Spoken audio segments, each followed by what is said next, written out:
Welcome back to Mac Joke Sports, and today it's the second set of quarterfinals in Euro 2024. It's Switzerland versus England, and then Netherlands versus Turkey. We already have our two semi-finalists in Spain and France. Germany and Portugal both have been eliminated after two different quarterfinals, interesting but different nonetheless, and I expect the same for tonight's games as well.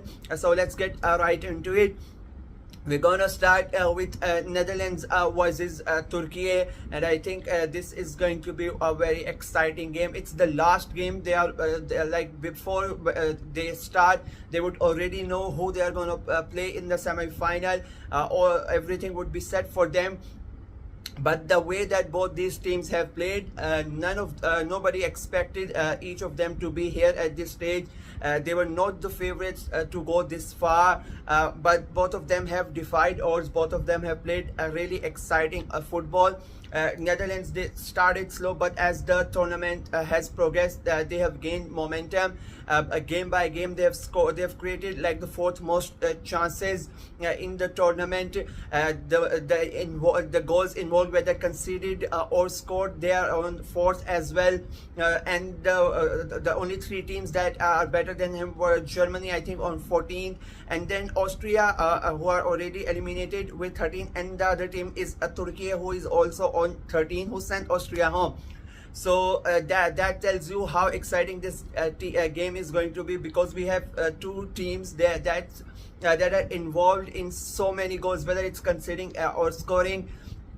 Netherlands, they are like, as I say, they have slowly progressed as the tournament have gone. Their defense was already like the main structure because of the experience that they have.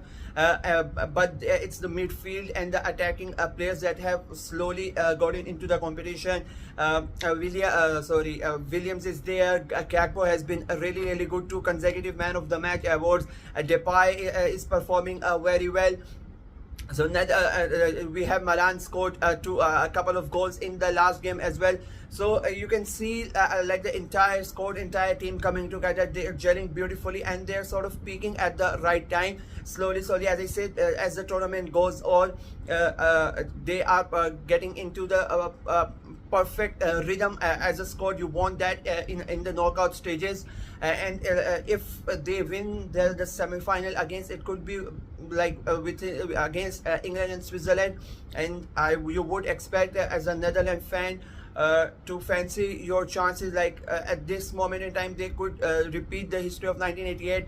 Ronald Koeman was in the team that won the tournament at that time. That's the only tournament that Netherlands has ever won for the men's football team. So he would love to repeat that feat as a manager as well. And I think this could be their best chance with the way the seed has been done. The round is the route for them is very easy as compared to the other side. But before going towards far ahead, or thinking far ahead, they need to think about their opponents in Turkey. And Turkey is same like Netherlands. To be honest, nobody expected them to be here, but they are here, and they have been one of the most exciting teams to watch in the tournament.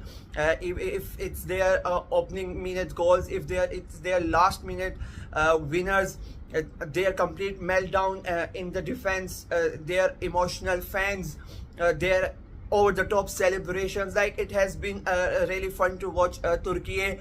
And I think we are going to see the same style of play, same sort of game management by them in the quarterfinal as well. So as I said, it's going to be quite chaotic, to be very honest. The way that this game is going to be played, they have their inspirational captain in Hakan Çoglu back for this game.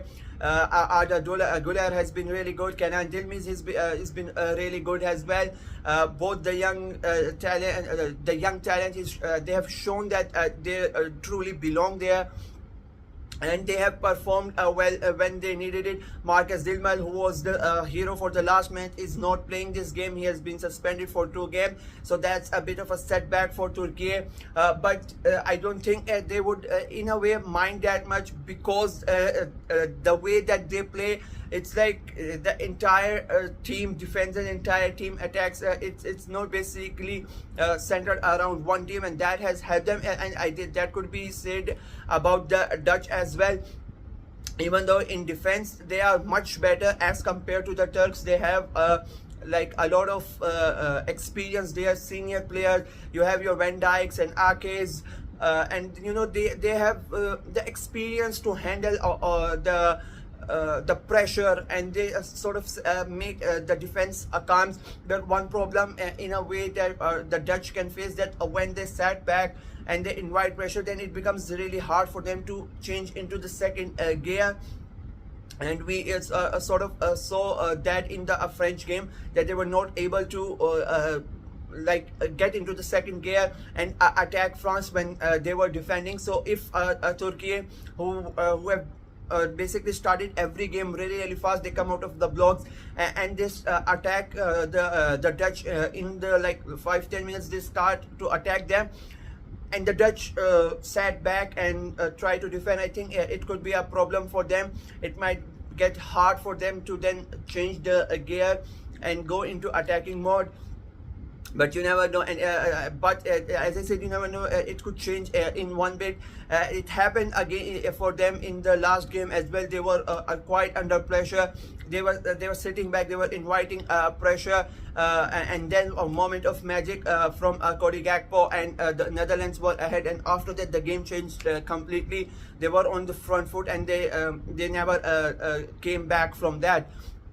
So it's going to be quite an interesting game. The thing is, the best two fans, a set of fans in the entire tournament, are going to be present here. The Turkish fans, they are always loud, they are passionate, their drums, and I think they have such a large contingent of Turkish population in Germany that the Turks have an advantage of. It would feel for them like they're the second home team, because of the so many Turks living in Germany, and they are always so loud. And then you have the Orange fans, or the orange wall that you always see there. So it's going to be quite a colorful event, and I think it's going to be a 2-2 game. 2-2 at full time, 2-2 at extra time, and then we go into penalties, and after that it's a toss of a coin. I think it's going to be Turkey that edge past the Dutch in this round, but in penalties, and it's going to be like 5-4 or 5-4 in 5-4 for Turkey. They win it 2-2 after full time, 2-2 after extra time, and 5-4 win for Turkey in this game. Moving on to the second game, which is going to be played first, it's Switzerland versus England. The Swiss have been really good. They have been the dark horses of the tournament. The way they played against Italy, like, it was, the difference in class was so much. They were so calm. They're been so composed on the board. The way they control their games. They almost defeated Germany in the group stages as well, if not for the late goal. So, and they are they come fully prepared. That the confidence that they have right now, the swagger with the way they are playing, it's quite beautiful to watch. And I think they would come in this game, in my opinion, as favorites because of the way that they have played. Even though the talent that their squad is does not match up to the English squad, but the way that they have played in this tournament, for me, they are the favorites in the game. You have Nathan Doyle, who was a substitute in the last game for the suspended player, but he was really good. Granit Xhaka running the strings in the midfield. As a collective, Switzerland are really good, and I think this is another example of not relying on one person I think that has really helped Switzerland. Like in previous tournaments, maybe you would have said Shaqiri is one person that would have to lift up the Swiss, but this time around he's not even starting some games. But again, when they needed him, he came on and he scored that stunner. So as I said, it's a well-rounded effort from the entire team. The manager, though his playing style is suiting his team perfectly, and he's leading them to a very like emotional, inspirational and historical run. They are going to there's the second consecutive quarterfinals for them, and to be very honest, they can quite easily make the semi-finals as well, with the way they have played and with the way their opponents have played. Speaking of the opponents, it's the Three Lions, it's England, and what a tournament they have had. It has been diabolical, it has been dreadful, it has been abysmal. Like, I can say so many verbs, so many adjectives. It's really been bad from them. You did not expect this. Well, you sort of expected this because of Gareth Southgate. That's the way he plays. But the amount of talent that England have, they should have performed better, but they have not. They are lucky that they are still in the competition. I expected them to go out in the round of 16. That was my prediction, and it almost came true, if not for that Jude Bellingham's moment of magic. But still, I think they have been really poor, really bad. Like, there is no understanding of play between the English player. The movement of the ball, the passing of the ball, it's so slow. It's just, they just sit back and they just wait and wait. There is no movement there are no runs being made. It's just so boring to watch them, and it's been the same. Like, I told that Netherlands have progressed in the tournament, but England, they have regressed as the tournament has gone by. To think that their best game was the opening game, the 1-0 win against Serbia, and that was so bad. People thought that they would change in the in the knockout phases, but it was even worse against Slovakia. So I don't know what they are going to do with Switzerland. Maybe it would help them because Switzerland like to play open football. They like to create chances. They like to score goals. The other teams, maybe they gave too much respect to England. They just sat back, and England could not break them down. But I really don't think that was the case. Slovakia, for the first 15-20 minutes, they attacked England quite comprehensively, and that's why they got the goal. And England, like, they are just all over the place. They are not performing, and then their players are coming out in the media. They are even attacking their own fans, criticizing their former players, the media, and it's a shit show as far as England are concerned. They are very lucky that Bellingham did not get a suspension because of his gesture towards the Slovakian bench. But if we are talking about football, as I said, it's really bad from them, and that is why I don't think they are going to win. I think this is it for England. We know the talent that they have. For example, Jude Bellingham, in like 1 second he produced that moment of magic, and they were able to get back into the game. But if they continue to play like that, I don't think that moment of magic can take you much further. It's not going to bail you out every time. It was Bellingham that day. Maybe tonight it could be Saka, or maybe it could be Rice from back. Maybe Harry Kane can score a couple.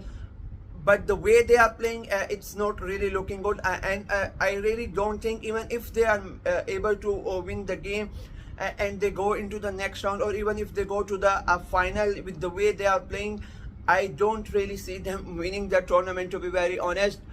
Which will be a very sad thing because of the talent that they have. They should easily, they should destroy the entire their entire opponents from the first game with the amount of talent they have.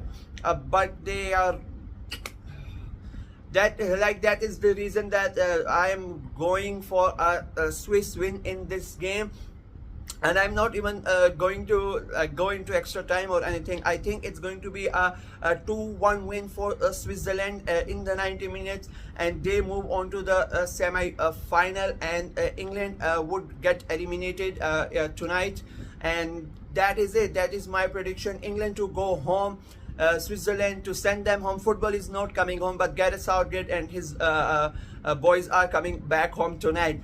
That's it from me. This is my prediction. Please let me know what you guys think of both the games. Will England surprise me and surprise other people by playing a good game of football and going into the next round, or will their journey come at an end tonight? Please let me know in the comment section below. Like the video and subscribe to my channel. Until next time, bye bye.